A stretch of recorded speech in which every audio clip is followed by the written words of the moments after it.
नमस्कार दोस्तों, आपका स्वागत करता हूं इस YouTube channel SK coaching centre पर।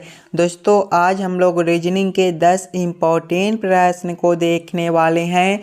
ये सभी प्रश्न आपके आने वाले आगामी सभी परीक्षाओं के लिए काफ़ी महत्वपूर्ण होने वाला है। तो ये सभी प्रश्न को पहले आप लोग वीडियो को रोककर खुद से ज़रूर सॉल्व करने की कोशिश कीजिएगा।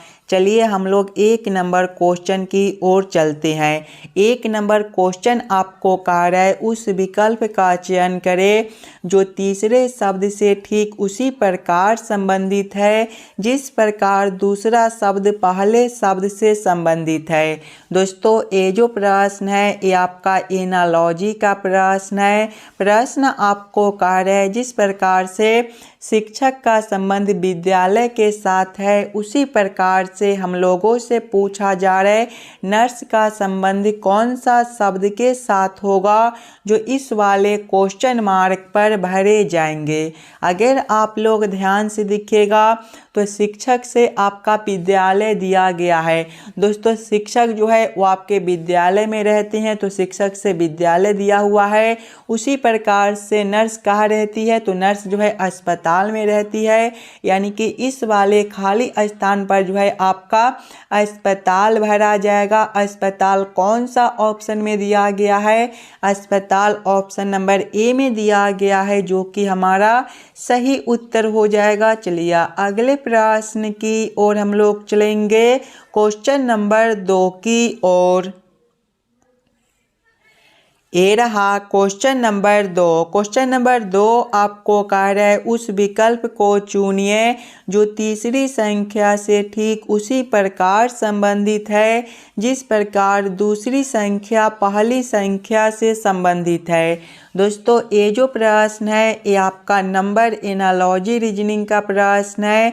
प्रश्न आपको कह रहा है जिस प्रकार से 12 का संबंध 1730 के साथ है उसी प्रकार से हम लोगों से पूछा जा रहा है 9 का संबंध कौन सा संख्या के साथ होगा जो इस वाले क्वेश्चन मार्क पर भरे जाएंगे। सबसे पहले आप लोग ये समझने की कोशिश कीजिएगा 12 को हम लोग क्या करेंगे ताकि हमारा 1730 बन जाए। दोस्तों, एकदम आसान सा प्रश्न है। अगर आप लोग ध्यान से देखिएगा 1730 को तो 1730 जो है ये आपके 12 के क्यू के करीब का संख्या है, यानी कि पहले हम लोग 12 का क्यू करेंगे तो 12 का क्यू हमारा कितना हो जाएगा 1728 होता है। 1728 में अगर हम लोग 2 ऊपर से ऐड करते हैं तो हमारा 1730 बनता है। 1730 आपका यहाँ पर दिया गया है। यही सेम अब हम लोग आगे करेंगे। आगे संख्या 9 दिया गया है तो पहले हम लोग 9 के पावर 3 करेंगे। 9 के पावर 3 कितना होता है तो 729 होता है। यहाँ पर देखिए पावर 3 करने के बाद 2 ऊपर से भी ऐड किए थे तो यहाँ पर भी 2 ऊपर से ऐड करेंगे। 729 प्लस 2 जो है आपका 731 बनेगा। 731 ऑप्शन नंबर ए में दिया गया है जो कि हमारा सही उत्तर हो जाएगा। इस वाले क्वेश्चन मार्क पर आपका 731 भरा जाएगा। क्लियर है? चलिए अगले प्रश्न की ओर हम लोग चलेंगे, क्वेश्चन नंबर 3 की ओर। ये रहा क्वेश्चन नंबर 3। क्वेश्चन नंबर 3 आपको कह रहा है एक निश्चित कोड भाषा में FLEW को 12-12-546 लिखा जाता है। उसी कोड भाषा में RODE को किस प्रकार लिखा जाएगा। ये जो प्रश्न है ये आपका कोडिंग डिकोडिंग से रिलेटेड प्रश्न है और इस प्रकार के प्रश्न आपको सभी एग्जाम में देखने को मिलेंगे। तो पहले आप लोग वीडियो को रोक लीजिएगा और खुद से ज़रूर सॉल्व करने की कोशिश कीजिएगा। सबसे पहले आप लोग ये समझने की कोशिश कीजिएगा FLEW से आपका ये कोड किस प्रकार से लिखा हुआ है, उसी प्रकार से आप लोग सोचिएगा RODE से आपका क्या कोड बनेगा। अगर आप लोग ध्यान से देखिएगा तो पहले क्या दिया गया है, पहले आपका FLEW दिया गया है। अगर हम लोग ये सभी अक्षर को ABCD के क्रमानुसार लिखते हैं तो एफ जो है ABCD के क्रम में छठे नंबर पर होता है, एल ये आपका 12वें नंबर पर होता है, ई आपका 5वें नंबर पर होता है और डब्ल्यू ये आपका 23वें नंबर पर होता है। अगर आप लोग ध्यान से देखिएगा तो यहाँ पर 6 दिया गया है और यहाँ पर 12 है। अगर दोस्तों हम लोग पहला संख्या में जो है गुना 2 कर देते हैं और लास्ट वाले संख्या में गुना 2 कर देते हैं तो हमारा कितना हो जाएगा, 6 गुना 2 12 बनेगा। बीच वाले दोनों संख्या को हम लोग वही सेम लिखेंगे, यानी कि 12 है तो 12 लिखेंगे, 5 है तो 5 लिखेंगे और लास्ट वाला संख्या डब्ल्यू का 23 है, यानी कि इसमें 2 से गुना कर देंगे तो 23 गुना 2 आपका 46 बनता है। ध्यान से देखिएगा 12 12 546, यहाँ पर 12 12 546 दिया गया है, यानी कि इस वाले प्रश्न को हम लोग इसी प्रकार से सॉल्व कर सकते हैं। तो वही सेम अब हम लोग आगे करेंगे। आगे क्या दिया गया है, तो RODE दिया गया है। इसके भी सभी अक्षर को पहले हम लोग ABCD के क्रमानुसार लिखेंगे। तो R आपका 18वें नंबर पर हो जाएगा, O आपका 15वें पर हो जाएगा, D आपका 4थे पर हो जाएगा और E आपका 5वें पर। यहाँ पर भी पहले और लास्ट वाले दोनों संख्या में 2 से गुना कर देंगे। पहला संख्या 18 है तो 18 गुना 2 करेंगे और लास्ट वाला 5 है तो 5 गुना 2 करेंगे। 18 गुना 2 आपका 36 बनेगा। बीच वाले दोनों संख्या को वही सेम लिखेंगे, यानी कि 15 है तो 15 और 4 है तो 4। लास्ट वाला संख्या 5 है, इसमें 2 से गुना करना है। 5 गुना 2 हमारा 10 हो जाएगा। कौन सा ऑप्शन में आपका जो है 36 15 410 दिया गया है, ध्यान से देखिएगा। 36 15 410 ऑप्शन नंबर सी में दिया हुआ है, जो कि हमारा सही उत्तर हो जाएगा। दोस्तों अभी आपको सभी एग्जाम में कुछ इसी प्रकार के रीजनिंग के प्रश्न पूछे जाते हैं, तो सभी प्रश्न को पहले आप लोग अपना दिमाग लगाकर जरूर खुद से सॉल्व करने की कोशिश कीजिएगा। चलिए अगले प्रश्न की ओर हम लोग चलेंगे, क्वेश्चन नंबर 4 की ओर।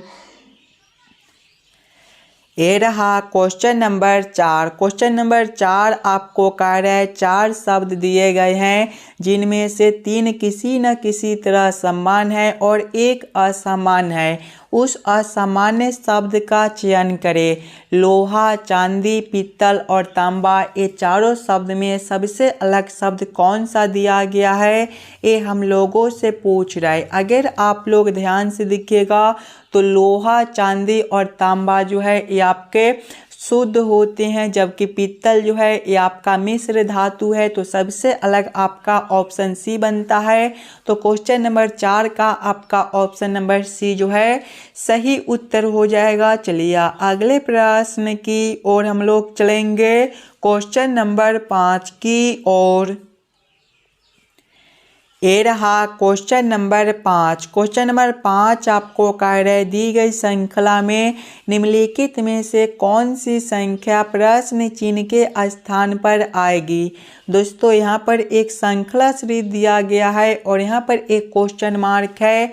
इस वाले क्वेश्चन मार्क पर कौन सा संख्या भरा जाएगा, ये हम लोगों से पूछ रहा है। सबसे पहले आप लोग श्रृंखला सीरीज को ध्यान से देखिएगा और समझने की कोशिश कीजिएगा। श्रृंखला सीरीज को देखिएगा तो पहले आपका जो है 58 दिया गया है। 58 के आगे देखिए आपका 62 दिया गया है। 62 के आगे आपका 71 दिया हुआ है। 71 के आगे आपका 87 दिया गया है। 87 के आगे आपका 112 दिया गया है और इसके आगे आपका क्वेश्चन मार्क है। अगर आप लोग ध्यान से देखिएगा इस वाले श्रृंखला सीरीज को, तो ये जो श्रृंखला सीरीज है ये आपका ऊपर की ओर बढ़ रहा है। और दोस्तों जब भी हमें इस प्रकार का श्रृंखला सीरीज देखने को मिले तो पहले हम लोग अंतर को देखते हैं। यहाँ पर देखिएगा 58 से आपका 62, यहाँ पर +4 का अंतर हो जाएगा। आगे देखिएगा तो 62 से 71 है, यहाँ पर आपका +9 का अंतर हो जाएगा। 71 से आपका 87 है, +16 का अंतर बनता है। 87 से आपका 112 है, यहाँ पर आपका +25 का अंतर बनता है और आगे आपका क्वेश्चन मार्क है। अगर आप लोग ध्यान से देखिएगा अंतर को तो +4 +9 +16 +25, आप लोग यहाँ पर अपना दिमाग लगाइएगा। अगला अंतर कितना का बनेगा, एकदम आसान आसान सा है। ध्यान से देखिए तो 4 क्या होता है, तो आपका 2 का स्क्वायर होता है। 9 ये आपका 3 का स्क्वायर होता है। 16 ये आपका 4 का स्क्वायर होता है। 25 ये आपका 5 का स्क्वायर होता है। देखिए 2 का स्क्वायर, 3 का स्क्वायर, 4 का स्क्वायर, 5 का स्क्वायर, तो अगला कितना का स्क्वायर बनेगा, 6 का स्क्वायर बनेगा। 6 का स्क्वायर कितना होता है, तो 36 होता है। यानी कि अगला आंसर जो है आपका प्लस 36 का बनेगा। दोस्तों जब हम लोग 112 प्लस 36 करेंगे तो आपका 148 बन जाएगा। 148 ऑप्शन नंबर डी में दिया गया है, जो कि हमारा सही उत्तर बनता है। चलिए अगले प्रश्न की ओर हम लोग चलेंगे, क्वेश्चन नंबर 6 की ओर। ये रहा क्वेश्चन नंबर 6। क्वेश्चन नंबर 6 आपको कह रहा है नीचे दिए गए विकल्पों में से उस अक्षर युग्म को चुनिए जो निम्नलिखित श्रृंखला में प्रश्न चिन्ह के स्थान पर आएगा। दोस्तों ये जो प्रश्न है ये आपका अक्षर श्रृंखला से रिलेटेड प्रश्न है। एक अक्षर श्रृंखला दिया गया है और यहाँ पर एक क्वेश्चन मार्क है। इस वाले क्वेश्चन मार्क पर कौन सा अक्षर भरा जाएगा ये हम लोगों से पूछ रहा है। सबसे पहले आप लोग अक्षर श्रृंखला को ध्यान से देखिएगा और समझने की कोशिश कीजिएगा। अक्षर श्रृंखला को देखिएगा तो पहले जो है आपका एम और आर दिया गया है। एम आर के आगे देखिए आपका जो है एन यू दिया गया है। एन यू के आगे देखिएगा तो आपका ओ एक्स दिया गया है। इसके आगे आपका जो है पी ए दिया गया है और इसके आगे आपका क्वेश्चन मार्क है। अगर आप लोग ध्यान से देखिएगा सिंगल अक्षर को तो एम से आपका एन है प्लस 1 है, एन से आपका ओ है प्लस 1 है, ओ से आपका पी है प्लस 1 है। यानी कि आगे भी हम लोग प्लस 1 करेंगे तो पी प्लस 1 आपका क्यू बनेगा। दूसरे वाले अक्षर से देखिएगा तो आर से आपका यू है। दोस्तों यहाँ पर जो है आपका प्लस 3 कर दिया गया है। आगे देखिए यू से आपका एक्स है प्लस 3 है, एक्स से आपका ए है प्लस 3 है। यानी कि आगे भी हम लोग क्या करेंगे तो प्लस 3 करेंगे। ए प्लस 3 जो है आपका ए प्लस 3 जो है आपका डी बनेगा। कौन सा ऑप्शन में आपका क्यू और डी दिया गया है, तो क्यू और डी ऑप्शन नंबर डी में दिए गए हैं, जो कि हमारा सही उत्तर हो जाएगा। दोस्तों इस वाले चैनल पर जो है आपको डेली एसएससी जीडी एग्ज़ाम के लिए जो है आपका लाइव क्लास 7 बजे शाम से कराया जाता है। तो आप लोग अगर एसएससी जीडी एग्ज़ाम के लिए तैयारी कर रहे होंगे तो ज़रूर रीजनिंग का लाइव क्लास करने आइएगा। कितना बजे से, तो शाम 7 बजे से। चलिए अगले प्रश्न की ओर हम लोग चलेंगे, क्वेश्चन नंबर 7 की ओर। ये रहा क्वेश्चन नंबर 7। क्वेश्चन नंबर 7 आपको कह रहे दिए गए पैटर्न का ध्यानपूर्वक अध्ययन करें और उस संख्या का चयन करें जो इसमें प्रश्न चिन्ह के स्थान पर आ सकती है। ये जो प्रश्न है ये आपका मिसिंग नंबर से रिलेटेड प्रश्न है। यहाँ पर एक क्वेश्चन मार्क दिया गया है। इस वाले क्वेश्चन मार्क पर कौन सा संख्या भरा जाएगा ये हम लोगों से पूछ रहा है। दोस्तों जब भी आपको इस प्रकार के प्रश्न देखने को मिले तो ऐसे प्रश्न को हम लोग 2 तरीके से सॉल्व करने की कोशिश कर सकते हैं। या तो प्रश्न को हम लोग इस वाले लाइन से सॉल्व करने की कोशिश करेंगे या फिर प्रश्न को हम लोग इस वाले लाइन से सॉल्व करने की कोशिश करेंगे। अगर आप लोग ध्यान से देखिएगा इस वाले लाइन से तो देखिए पहला संख्या 13 है, पहला संख्या 3 है, दूसरा संख्या 13 है और तीसरा संख्या 4 है। अगर दोस्तों पहला संख्या के हम लोग स्क्वायर करते हैं तो 3 का स्क्वायर हमारा 9 हो जाएगा। प्लस करेंगे तीसरा संख्या 4 है, 9 प्लस 4 करने पर आपका 13 बनता है। दूसरा संख्या 13 दिया गया है। यही सेम आगे करेंगे, पहला संख्या 4 है तो 4 का स्क्वायर आपका 16 हो जाएगा। प्लस करेंगे तीसरा संख्या 11 है तो 16 प्लस 11 आपका 27 बनेगा। दूसरा संख्या 27 दिया गया है। यानी कि इस वाले प्रश्न को हम लोग इसी प्रकार से सॉल्व कर सकते हैं।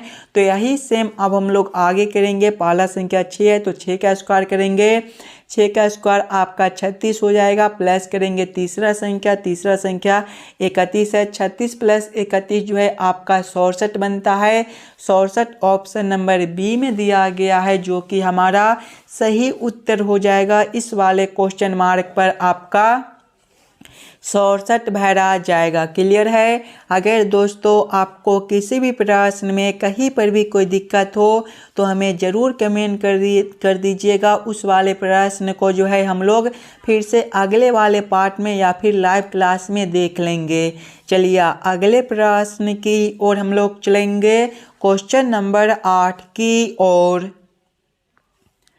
ये रहा क्वेश्चन नंबर 8। क्वेश्चन नंबर 8 आपको कह रहा है आई के का भाई है, एच आई की पत्नी है, जे एल की माँ है, के जे का भाई है, के एल से कैसे संबंधित है। इस प्रकार के प्रश्न भी आपको सभी एग्जाम में बार बार पूछे जाते हैं। और जब भी आपको इस प्रकार के ब्लड रिलेशन से रिलेटेड प्रश्न देखने को मिले तो पहले आप लोग इस वाले प्रश्न को ध्यान से पढ़िएगा और समझने की कोशिश कीजिएगा। देखिए प्रश्न पहले आपको कह रहा है आई के का भाई है। दोस्तों भाई जो होता है एक ही पीढ़ी का होता है, यानी कि आई के सामने हम लोग किसको रख देंगे तो के को रख देंगे। क्या रिश्ता है, भाई का है, तो आप लोग यहाँ पर भाई भी लिख दीजिएगा। आगे प्रश्न को पढ़िएगा। आगे प्रश्न आपको कह रहा है एच आई की पत्नी है।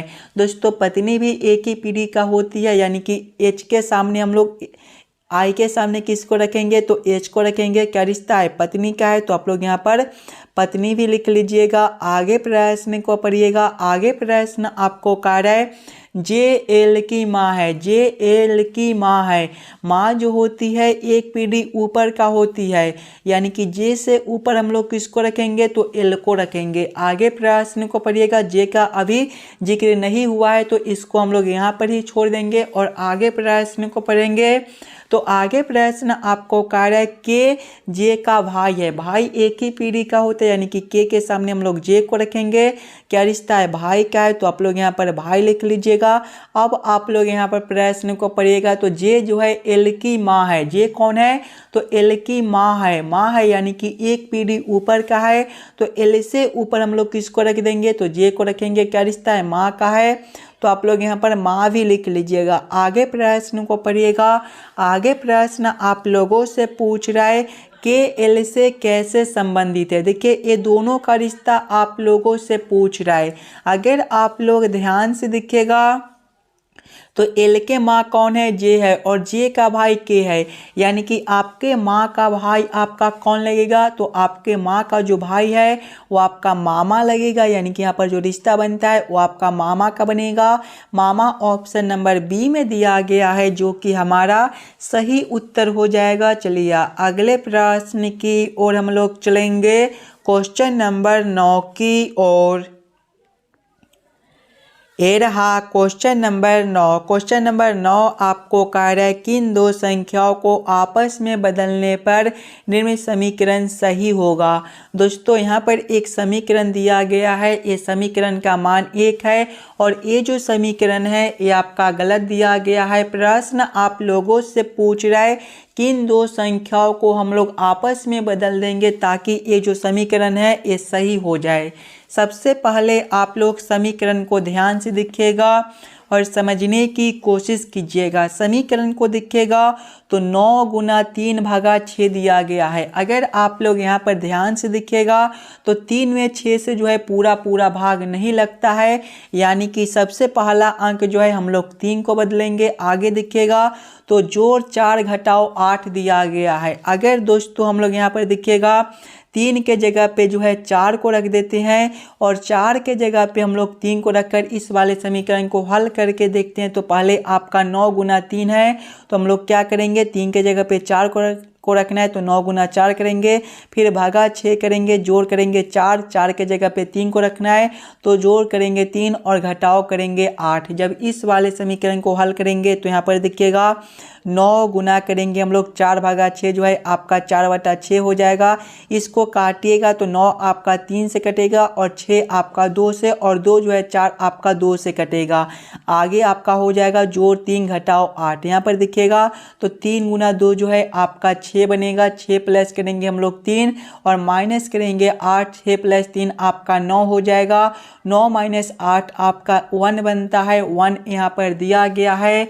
यानी कि इस वाले समीकरण को सही बनाने के लिए आपको जो है 3 और 4 संख्या को आपस में बदल देना होगा। 3 और 4 ऑप्शन नंबर सी में दिया गया है जो कि हमारा सही उत्तर बनता है। चलिए अगले प्रश्न की ओर हम लोग चलेंगे, क्वेश्चन नंबर 10 की ओर। ये रहा क्वेश्चन नंबर 10। क्वेश्चन नंबर 10 आपको कह रहा है उस वेन आरेख का चयन करें जो निम्नलिखित वर्गों के बीच के संबंध को सबसे अच्छे तरीके से दर्शाता है। दोस्तों ये जो प्रश्न है ये आपका वेन आरेख, वेन डायग्राम से रिलेटेड प्रश्न है। राज्य, जिला और कॉलोनी का किस प्रकार से वेन आरेख, वेन डायग्राम बनेगा ये हम लोगों से पूछ रहा है। सबसे पहले आप लोग ये समझने की कोशिश कीजिएगा राज्य, जिला और कॉलोनी में कौन शब्द किसके साथ संबंधित है, किसके अंदर हम लोग किसको रख सकते हैं। अगर आप लोग ध्यान से देखिएगा तो राज्य के अंदर ही आपका जिला होता है, यानी कि सबसे पहले हम लोग राज्य के लिए एक गोला बना लेंगे और राज्य के अंदर हम लोग जिला को रख देंगे। आगे देखिएगा तो कॉलोनी है। दोस्तों जिला के अंदर ही आपका कॉलोनी पाया जाता है, यानी कि कॉलोनी को हम लोग कहाँ पर रखेंगे तो जिला के अंदर रखेंगे। इस प्रकार का वेन आरेख, Venn diagram option number C में दिया गया है जो कि हमारा सही उत्तर बनता है। आशा करता हूं दोस्तों आप लोग सभी प्रश्न को बढ़िया से समझ गए होंगे। अगर आपको किसी भी प्रश्न में कहीं पर भी कोई दिक्कत हो तो हमें ज़रूर कमेंट करके बताइएगा। और आप लोग एक बार ये ज़रूर कमेंट कर दीजिएगा कि 10 प्रश्न में से आप लोग कितने प्रश्न को खुद से सॉल्व किए हो। और आप लोग इस वाले यूट्यूब चैनल पर नए हो तो चैनल को सब्सक्राइब और वीडियो को लाइक ज़रूर करके जाइएगा। और इस वाले वीडियो को ज़्यादा से ज़्यादा अपने दोस्तों के पास शेयर कीजिएगा ताकि और बच्चे तक पहुंच सके। आप लोगों को जो है डेली इसी प्रकार के एक रीजनिंग के पार्ट कराया जाता है।